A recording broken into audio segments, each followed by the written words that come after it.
तो जनरल शंकर प्रसाद, देश बदला तो मांग रहा है, लेकिन सोच समझकर भी हमें कार्रवाई करनी है। हम एक लिमिटेड वॉर करें, लंबे युद्ध की तरफ जाते दिखें, या और भी बेहतर ऑप्शंस हैं। 11 दिन तो हो गए हैं और कोई ऐसी जल्दबाजी नहीं। पर जब देश का एक मिजाज बनता है तो आपकी निगाह में रास्ता या विकल्प, सबसे माकूल विकल्प क्या दिखाई दे रहा है या बनता पड़ रहा है?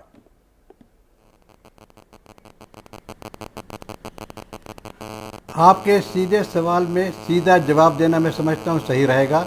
बहुत संक्षिप्त में बताना चाहता हूं, अगर आप मुझे इजाज़त दें तो। Please sir. सीधा सवाल सीधा जवाब। देखिए, जो जो कार्रवाई होगी उसको क्लियर आप सब समझ लीजिए। जो प्रधानमंत्री ने टास्क दिया है उस टास्क को मुकम्मल करना है।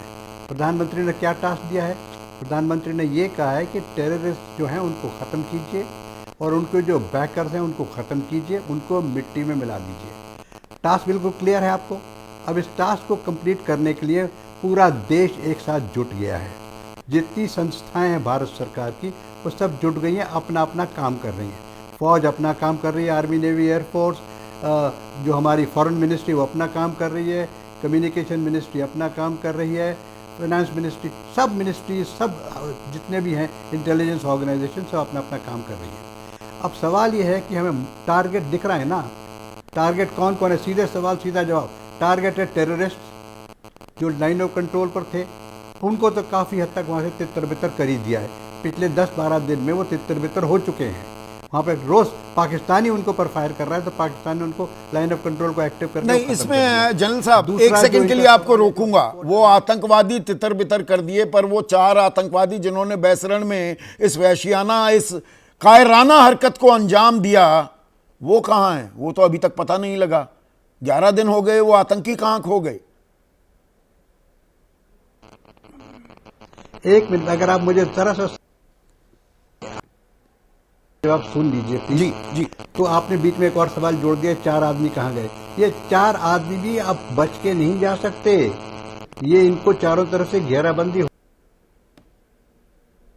लोग ही बता रहे हैं, हमें तो कोई और बता मीडिया। 4 जो टारगेट्स हैं जो प्रधानमंत्री नष्ट करना चाहते हैं उनको सुन लीजिए आप। पहला तो बता दिया। दूसरा, जो इनके हेडक्वार्टर हैं जहाँ पे जैसे मोहम्मद एलिटी के कमांडर्स रहते हैं, जैसे सैयद हैं, जो कुछ भी हैं उनके नाम। तीसरा जो ISI का हेडक्वार्टर है, और चौथा इनके हाफिज सईद, और जो चौथा इनका हेडक्वार्टर है आर्मी, जो इनका चौथा टारगेट है वो आर्मी चीफ। तो 4 टारगेट मिल गए ना। अब प्रधानमंत्री का एक और बयान सुन लीजिए आप। पिछले 2.5-3 साल से वो कह रहे हैं दिस इज नॉट, और हम पे थोपी जाएगी तो वॉर के लिए भी तैयार हैं हम। तो we have to now think. आपका सवाल है इसका जवाब कब मिलेगा? 11 दिन निकल चुके हैं। देखिए, जल्दबाजी में इस तरह के सवालों का जवाब नहीं होता है। हमें संयम से काम लेना है। हमें इन 4 टारगेट्स को आइडेंटिफाई करके डिस्ट्रॉय करना है। पाकिस्तान कहता है कि अगर पानी रोक दिया तो हम युद्ध कर देंगे। अरे बड़ी खुशी से युद्ध करो भाई। इसका जवाब भी सुन लीजिए। ये युद्ध में 71 में हारे थे, 90,000 कैदी पकड़े थे। इसी वजह से उन्होंने ज़ियाउल हक जब प्रेसिडेंट बने तो उनकी फ़िलॉसफी थी, उनकी गाइडलाइंस थी कि we will bleed India by 1000 cuts, क्योंकि कन्वेंशनल लड़ाई में तो हम इसे जीत नहीं सकते। 65 में पिट चुके हैं, 71 वॉर में पिट चुके हैं, उसके बाद कारगिल में पिटाई हो चुकी है।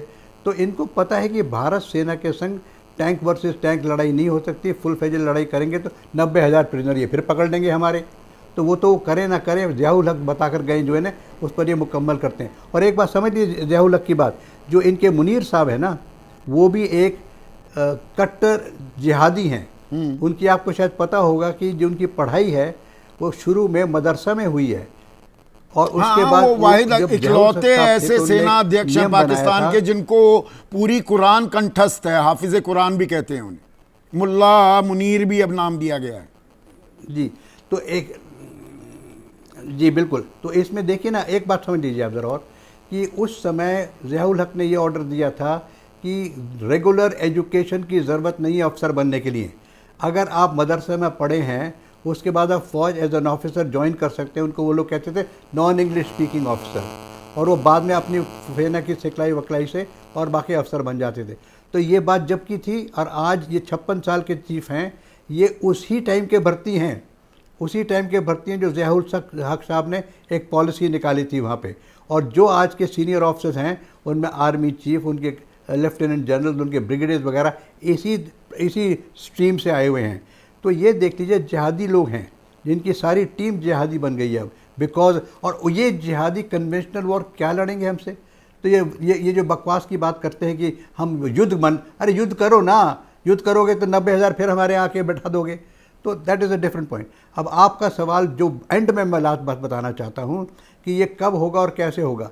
देखिए हम लेसन सीख रहे हैं, लेसन हम एक बड़ी प्रोफेशनल आर्मी है।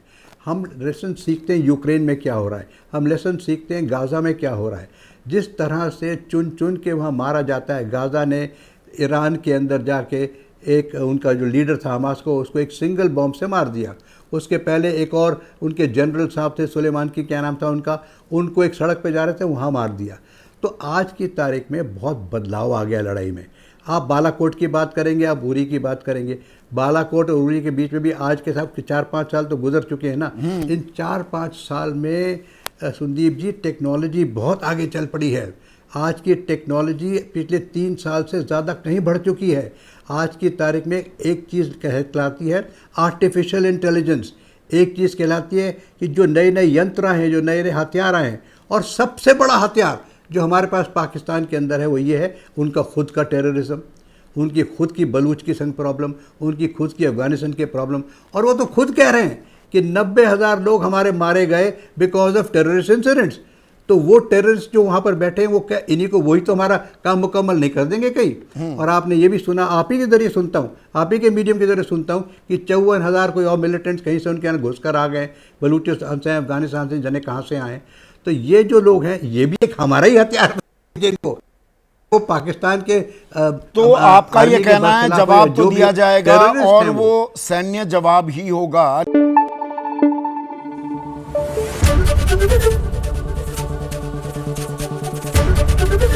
एबीपी न्यूज आपको रखे आगे।